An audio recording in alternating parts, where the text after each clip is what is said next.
everyone, I'm Ellie. Today we're going to be working on the accessories for my Mew Ichigo costume. This is part 3 of a series, so if you haven't seen the other parts, make sure you go ahead and click the little iCard above me and that'll take you to part 1 where we made the skirt. This costume has been so much fun to work on and I'm pretty excited to finish it up and see what it looks like. Ichigo has a ton of little accessories that we're going to be working on today.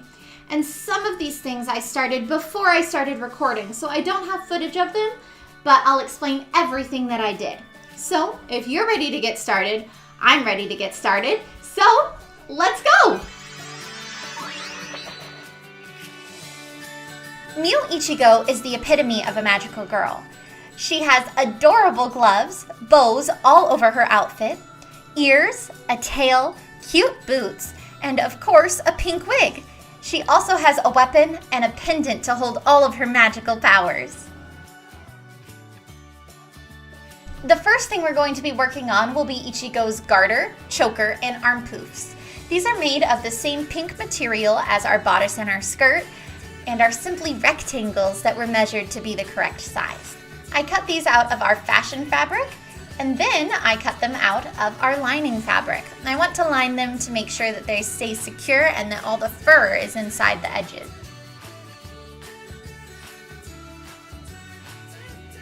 Just like I did for the bodice, I'm going to go ahead and add some interfacing to the choker and the garter. This will help these two pieces stay nice and flat. And now we get to spend some more time with my best friend, fur. This fur is a bit of a pain in the butt to work with. For these accessories, I'm just cutting some long strips that are the correct length, and then I'm going to cut them out with my scissors and try not to get fur everywhere. While Ichigo's choker and garter are flat, her arm poofs are gathered, so I'm going to gather them just like we did with the skirt.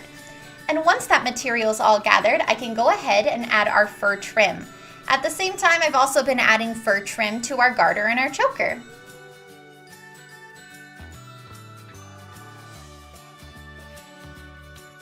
While sewing the fur to these arm poofs, it's really important to make sure our gathers all lay flat and go the same direction.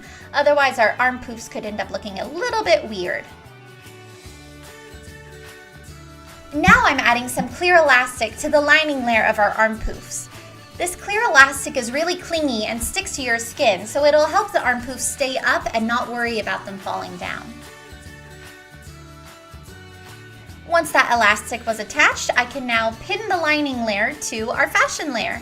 I go ahead and pin both sides and then stitch it together with a straight stitch. Once the layers are stitched together, I can go ahead and trim off all the excess material and turn them inside out. With the arm poofs, you'll notice that our lining layer is a little bit smaller than our fashion layer.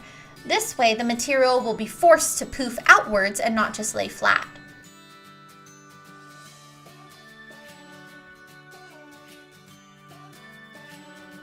I used the same method for the choker and the garter. And once all the pieces were turned inside out, it was time to go through and pluck the fur out of our seams and then trim it. Once I finished trimming all the fur, it was time for a few final touches on these pieces. Here I'm blind stitching together the arm poofs so that way there's no visible seams anywhere.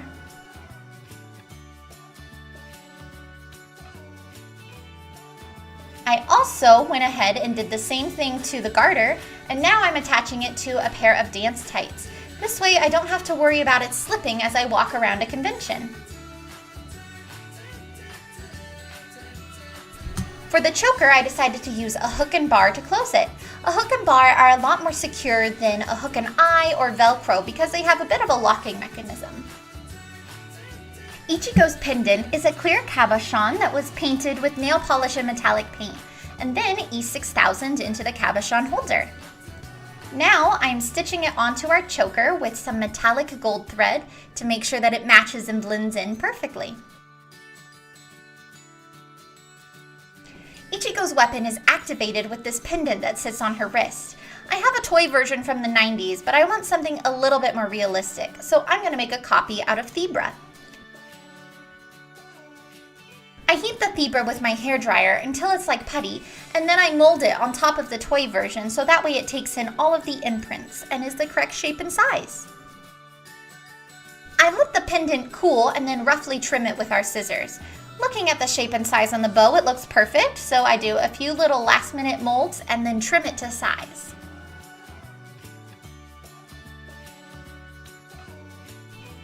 Now we can begin painting our pendant. I give it a nice black base coat and then go over the center with a pink mixture and the edges of the center with a darker pink mixture. This gives it the effect of looking a bit more raised and like a gem. And then I go over the edges with metallic gold paint. I then also use red to make the emblem in the center and go over it with a clear coat. Now we move on to the gloves made out of this glitter velvet. I stitch the bottom scallops with 2 layers of fabric, one which has been heavily interfaced, and then I trim all the corners. Now it's time to go ahead and sew around the fingers. I made this pattern by simply tracing my hand shape onto the fabric, and then I stitch around it with a straight stitch. When I reach the intersections of fingers, I go ahead and give it a 1-2 back stitch to make sure it's extra secure. Once I tried the glove on to make sure that it fit properly, I was able to go around and trim all the edges to be as close to the seam as possible. Once I turned the gloves inside out, I did a quick little stitch to attach the lining to our fashion layer, and then I also attached the bow to Ichigo's right glove. Once the bow was attached to my gloves, I slipped a magnet inside since that's what activates my toy version of Ichigo's weapon. I then hot glued on our pendant. Now we can move on to the boots. I'm painting these boots with a nice red leather paint and only did 1 layer since I still wanted to get a bit of that brown color in there as well. Once they were finished and dried, I was able to mark off the top 4 inches of these boots since they were just a little bit too tall for me. Once I marked evenly all across the boot, I was able to trim off the excess material with my scissors.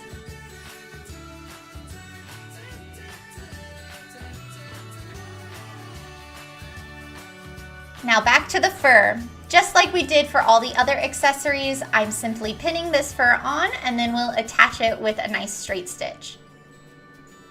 You have to be extra careful when sewing on boots like this, just because the material is a bit thicker and can be really hard for your machine to go through.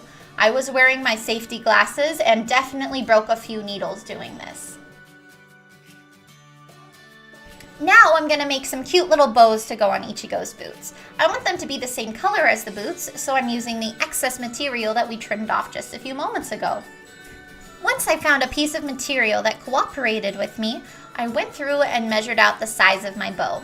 This bow is going to be a fold over bow, so it's just 1 long strip of fabric that is folded to look like a bow. Making sure the edges are nice and straight is really important, especially on a small bow like this.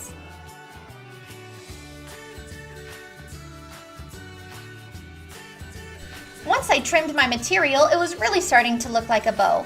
Now I just need something to go in the middle to mimic the knot of the bow. So I trimmed another long strip of our fabric that's going to go over the middle of our bow. While I normally don't stitch the middle pieces together, for a bow of this size it made it a lot easier. So now I folded the bow into shape and placed the knot over the center, and I stitched that knot down with a straight stitch and trimmed off the excess material. With a little bit of fiddling, our bow looks perfect and was ready to be attached to our boots. Moving on to Ichigo's ears, these are something that I made before I started filming. They're simple triangles of fur that were stitched together and then pulled out of the seams just like we did for the rest of Ichigo's accessories. Now I'm attaching a piece of very thick wire to some very thick craft foam. This is what's going to give my ears their shape and bend. After I have the wire attached, I'm going to slip those triangles inside of my ears and then blind stitch the bottom of them closed. With that wire in the ears, I'm able to bend them into shape and they will stay in that shape, which is perfect for Ichigo's ears. Now we can look and see how our ears look on our wig. This wig is from Arta Wigs. It is a Greta in peony pink, and I went through and recurled the whole thing and trimmed it to Ichigo's style.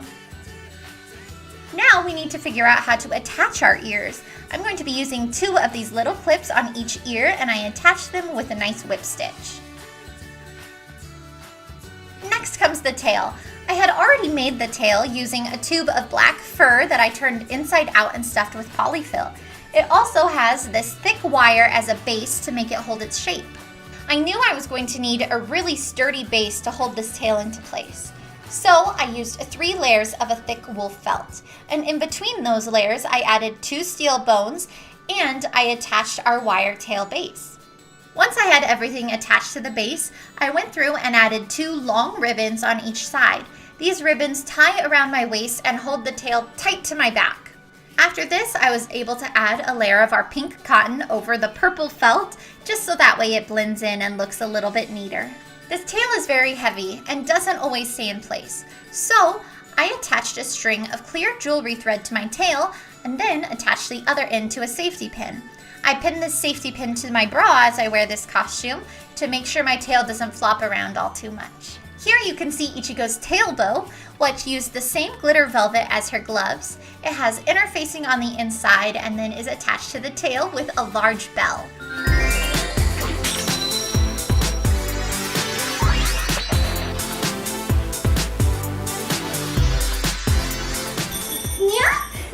Thank you so much for joining me.